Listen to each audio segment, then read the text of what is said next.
सी बच्ची की जिसको बहुत गुस्सा आता था, बात बात पे गुस्सा आता था।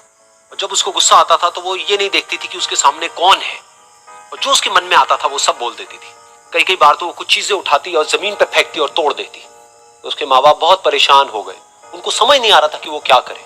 उन्होंने बहुत कोशिश करी उस बच्ची को समझाने की अलग अलग तरीके से, लेकिन वो बच्ची समझ ही नहीं रही थी।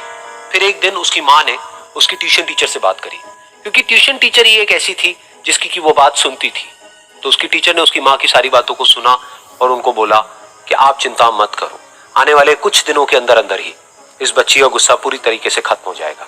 उसकी माँ को समझ नहीं आया, लेकिन फिर भी उन्होंने कहा कि कोशिश करने में क्या जाता है।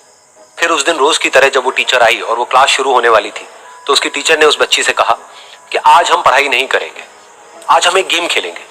तो बच्ची ये सुन करके बहुत खुश हो गई। फिर टीचर उस बच्ची के साथ में उस घर के पीछे एक दीवार के पास में जाकर के खड़ी हो गई, और उस टीचर ने उस बच्ची को कहा कि गेम ये है कि अब जब भी तुम्हें गुस्सा आए, तुम्हें कील लेनी है और यहां पर आकर के इस दीवार में गाड़ देनी है, थोड़ी सी, जितनी हो सके। फिर उस बच्ची ने टीचर से पूछा, लेकिन इससे क्या होगा? तो टीचर ने कहा कि जब ये गेम खत्म हो जाएगी तो तुम्हें एंड में एक प्राइज मिलेगा। फिर उस बच्ची ने बिल्कुल वैसा ही किया जैसे कि उस टीचर ने कहा था, यानी कि अब उसको जब भी गुस्सा आता तो वो जाती और जा करके एक कील उस दीवार में गाड़ देती। तो जैसा कि उस लड़की को बहुत गुस्सा आता था, तो पहले ही दिन वहां पर 10 से ज्यादा कीलें गड़ गई। लेकिन उन कीलों को गाड़ने के लिए उसको बार बार पीछे जाना पड़ता और जा करके उस कील को गाड़ना पड़ता। तो उसके दिमाग में आया कि जितनी मेहनत मैं लगाती हूँ उस कील को गाड़ने में, उससे कम मेहनत में मैं अपने गुस्से को कंट्रोल कर सकती हूँ। अगले दिन 8 कीलें गड़ी, उसके अगले दिन 6, फिर 4, फिर 3, फिर 2, फिर एक ऐसा भी दिन आया जब एक भी बार उसको गुस्सा नहीं आया और एक भी कील उस दीवार में नहीं गड़ी। और वो बच्ची बहुत खुश हो गई। खुशी खुशी वो अपनी टीचर के पास में गई और जाकर के उनको बताया कि देखो मैम, आज मैंने एक भी कील उस दीवार में नहीं गाड़ी है, क्योंकि मेरे को एक बार भी गुस्सा नहीं आया है। तो मैम ने उसको थोड़ी सी शाबाशी दी और मैम उसके साथ में उस दीवार के सामने जाकर के खड़ी हो गई। अब मैम ने उस बच्ची को कहा कि गेम अभी खत्म नहीं हुई है, अब तुम्हें क्या करना है कि जिस भी दिन तुमको बिल्कुल भी गुस्सा नहीं आता है, उस दिन के एंड में तुम एक कील को इस दीवार से निकाल दोगी। तो बच्ची ने वैसा ही किया, लेकिन क्योंकि कीलें बहुत ज्यादा थी तो 1 महीने से भी ज्यादा टाइम लग गया उन सारी कीलों को बाहर निकलने में। लेकिन एक दिन ऐसा भी आया जब सारी कीलें उस दीवार से बाहर निकल गई।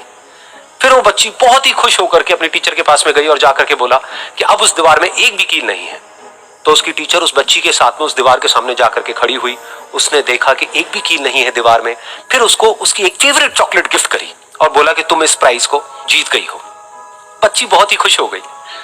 फिर टीचर ने उस बच्ची से पूछा कि क्या तुमको इस दीवार में कुछ नजर आ रहा है? तो बच्ची ने कहा, नहीं मैम, इसमें तो कुछ भी नहीं है, सारी कीलें निकल चुकी हैं। तो उस टीचर ने कहा, एक बार ध्यान से देखो, शायद कुछ नजर आए।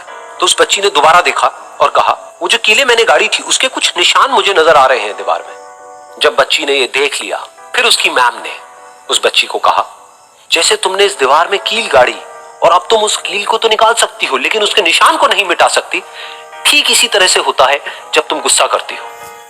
जब तुम गुस्सा करती हो अपने माँ बाप पे या किसी पे भी, तो उनके दिल पर चोट लगती है, उनको दर्द होता है और वहां पर एक निशान रह जाता है। उस निशान को तुम चाह करके भी हटा नहीं सकती, फिर चाहे तुम उनसे जितना मर्जी माफी मांग लो। ये सुनकर बच्ची को अपनी गलती का एहसास हुआ और वो रोने लगी और वो भागती हुई गई और अपनी माँ के पास में जाकर के उनसे गले लग गई और अपनी माँ को बोली कि मम्मा, मैं आज के बाद कभी गुस्सा नहीं करूंगी, मुझे समझ आ गया मैंने क्या गलती करी। और उस दिन के बाद उस बच्ची ने कभी गुस्सा नहीं किया।